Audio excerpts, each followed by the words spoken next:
Mtazamaji, jina langu naitwa Alphonse Kusaga, mwandishi wa Wananchi. Tumekuja kukuletea mwendelezo wa taarifa ya kijana Elias Julius Msuya ambaye ni dereva bajaji aliyeuawa maeneo ya Nadokati, kata Murieti hapa jijini Arusha. Jeshi la polisi tayari wameshaanza uchunguzi kuhusiana na mwili wa mtu huyo kukutwa pembeni ya barabara. Taarifa iliyotolewa na jeshi la polisi imeeleza kwamba jeshi la polisi mkoa wa Arusha limesema linafanya uchunguzi kuhusiana na tukio la mwili wa Elias Msuya mwenye umri wa miaka 28, dereva bajaji mkazi wa Uswahilini jijini Arusha, ambao uligunduliwa ukiwa pembeni ya barabara ya Noah katika mtaa wa Nadosoito, kata ya Murieti jijini Arusha. Akitoa taarifa hiyo, kaimu kamanda wa polisi mkoa wa Arusha, kamishna msaidizi wa polisi ACP Salvasi Makweli, amesema tukio hilo limeripotiwa tarehe 5 mwezi wa 4 mwaka 2025 majira saa 12:30 na kuanza uchunguzi mara moja.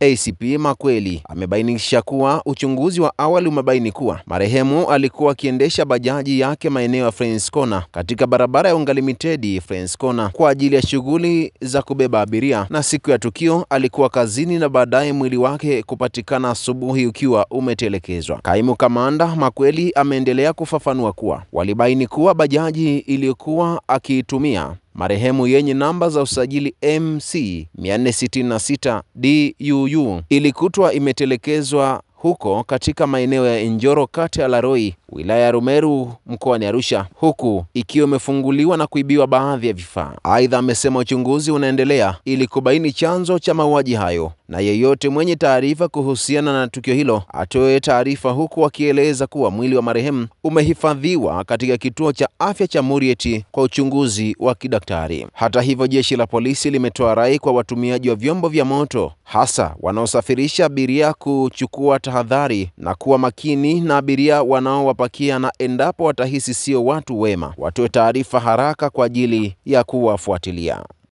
Na baadaye bajaji yake ikaenda kupatikana maeneo ya mti mmoja huko Oljoro, na kilichosaidia kupatikana kwa kugundulika kwa bwana kwa sababu bajaji iliachwa leseni iliachwa mfukoni, kwa ikawa ni moja ya chanzo cha kujulikana kwamba ni dereva.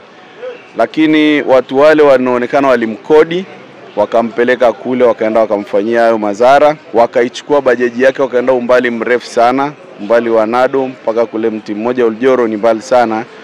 Sasa ndugu yetu yule amepata majeraha mgongoni ya kuchomwa na kitu chenye ncha kali, wakati naona akiwa anajitetea. Wakati walichukua ile bajaji, wakaenda wakafungua kila kitu, wakafungua injini, matairi, vioo, wakachukua kila kitu kilichokuwa kule.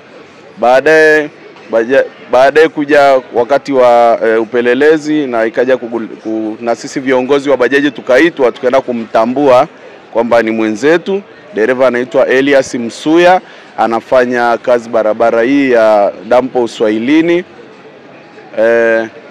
Kwa kweli ni kwa masikitiko tumepata taarifa ile, ni jambo ambalo halikuwahi kutokea, la dereva kutekwa, kuuawa na vitu vyote kuchukuliwa kwenye bajaji. Na wasima dereva wenzangu wachukue tahadhari wakati wa kubeba abiria usiku. Lakini pia na jeshi la polisi liangalie vile vituo ambavyo vina hatarishi, kwa mfano maeneo ya dampo, maeneo ya Friends Corner kwenye mataa, maeneo hayo na Jogoo kwa usiku, kwa sababu sisi viongozi na madereva bajaji wengi wanakuwa wameshaondoka, wameenda kupumzika. Linakuja kundi lingine, linakuja kupiga debe na kusimamia zile bajaji, kiasi kwamba sasa sisi tunakuwa tunapata wakati mgumu, ni nani amefanya tukio hilo, ni nani anafanya matukio hayo. Kwa bahati mbaya pia pamekuwa panatokea matukio ya abiria kuibiwa usiku, lakini pia kufanyiwa madhara na hao ambao sisi hatuwajui, wanaofanya kazi usiku wa manane. Kwa hiyo tunaomba jeshi la polisi pia tuwatahadharishe wananchi kwamba wasio wanapanda bajaji usiku ambazo hawazielewi, kwa sababu pia wanakuwa wanafuatiliwa nyuma na hawa mabwana wanaenda kuwafanyia madhara. Mara ya mwisho alionekana akichukua abiria maeneo ya Friends Corner, lakini mida ya saa 1:30 kuna dereva bajaji mwenzake alimuona kituo cha Shell cha pale dampo, akampita Nafikiri baada ya hapo alimtafuta tu kwa sababu ni marafiki, akawa hajampata tena. Kwa hiyo kesho yake ndo akaja kupata taarifa ya kwamba kuna mwili umeokotwa. Baada ya kufuatilia kama madereva, tukakuta bahati mbaya ni ndugu yetu Julius Msuya amepata majanga na wamemuua. Kwa kweli sisi madereva bajaji tunaamkaga saa 11 asubuhi. Kwa hiyo mimi nasi madereva bajaji tuwe na muda wa kupumzika. Ikifika saa 4 tuwe kila mmoja sasa ametosheka, kwa sababu pesa hazijai. Tupumzike, tujiandae kwa ajili ya kesho. Abiria kwa kweli wasio wanapanda bajaji ambazo hazieleweki, bajaji za kupigiwa debe. Abiria nao wawe na mtindo wa kumtambua dereva, wamjue dereva, wapande bajaji ambao wamemzoea, dereva aliyemzoea, ili hata majanga yakitokea wao wanatambua kwa sura au hata kwa bajaji yake kwamba tulipanda bajaji fulani yenye namba fulani na dereva tunamjua. Kwa kweli kujiridhisha kwamba abiria ni mtu salama kwetu inakuwa changamoto. Kwa sababu pia tumeshakuwa tumepata majanga kadhaa, abiria wanabeba mizigo haramu. Kwa mfano kuna wenzetu walishakutwa na ngozi na nyama za wanyamapori na wakashikiliwa, hajui dereva, abiria amemkodi, dereva kaendesha, mwisho wa siku wote wanaingia kwenye hatiani. Kwa hiyo pia sisi hatuwezi kutambua haraka abiria ni mzuri au mbaya au kabeba nini, kwa sababu hatuna pia mandate ya kumsachi wala kumchunguza. Kwa kweli madereva bajaji kwa kipindi hichi kigumu, kwanza tushirikiane kwenda kumhifadhi mwenzetu, lakini tuchukue tahadhari kubwa sana kipindi hichi. Tusifanye kazi usiku, tuwe na muda wa kupumzika. Lakini pia tuchukue tahadhari abiria tunaowabeba, ni abiria salama. Muangalie kwanza abiria ana nia njema, amekaakaaje, ili kuchukua tahadhari pia kwa ajili ya maisha yako. Kwa kweli tahadhari hizo na teknolojia imekuwa. Kwanza tufunge GPS kwenye bajaji zetu kwa ajili ya vyombo vyetu. Lakini pia tuende kwenye mifumo ya ulinzi zaidi, ambayo tufunge mifumo au tujiunge kwenye mifumo ambayo unaweza ukatoa taarifa kwa bajaji wenzako wote, na mifumo hiyo ipo, so migeni ni sisi tu kwa sababu hatujaingia huko. Kuna mifumo ambayo ukibonyeza bajaji zaidi ya 30 zilizopo karibu na wewe zinaona kabisa mwenzetu kapata changamoto. Kwa hiyo naomba madereva bajaji tujipange kwa namna ya kujilinda kwa staili ya kuingia kwenye mifumo mizuri ya ulinzi. Kwa jina naitwa Alifa Ibrahimu Makamba. Mimi ni dereva wa bajaji mkoa wa Arusha. Nimesikitika sana asubuhi kusikia dereva mwenzetu jana alikodishwa maeneo ya dampo na kuelekea maeneo ya Iteri.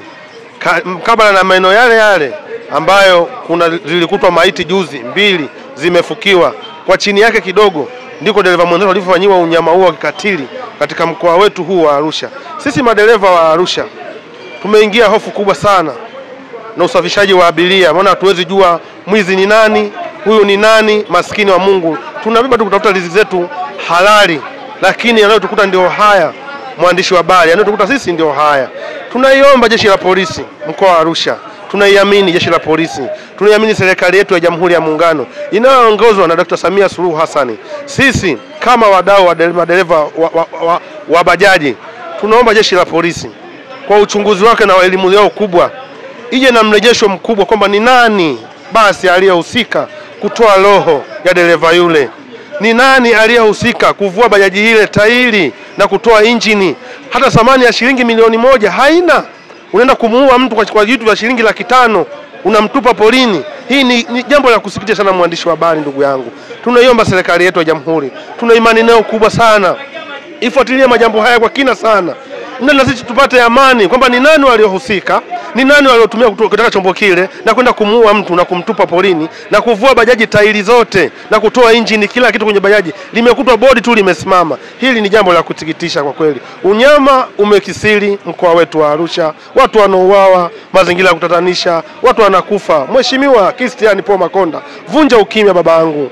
Toka iagiza jeshi lako la polisi liingilie kati jambo hili. Ni wakina nani wanahusika? Kama wanajulikana basi mkondo wa sheria ufuate sheria zake, ili sisi tupate amani kubwa ya kuishi kwenye mji wetu wenye amani wa utalii. Wanakuja watalii mbalimbali, tunabeba watu mbalimbali, hatuwajui, lakini eneo tutokea sisi ndio haya. Sisi kama madereva wa bajaji, ili jambo limetuumiza roho sana. Ni angalau usije ukasema mtu yoyote, mauti ya mtu yoyote yana hasara kubwa sana. Aliyekufa kinyama inaumiza roho sana. Haijalishi sio ndugu yako, haijalishi ni nani, hauwezi jua wewe atakukuta wapi. Limetuumiza moyo sana. Tunaiomba serikali yetu, tuko chini ya miguu yao, watusaidie jambo hili. Kwa kweli watusaidie kweli jambo hili, kwamba sisi tunaumia, sisi tunatekwa, pikipiki zinatorochewa, watu wanatekwa, watu wanaumizwa bila sababu. Mheshimiwa Rais, tunakuomba utusaidie. Jeshi la polisi la mkoa wa Arusha, tupeni majibu yanayostahili. Ni wakina nani wanahusika kuteka watu hao? Wakina nani wanafukia watu hao kwenye mapori?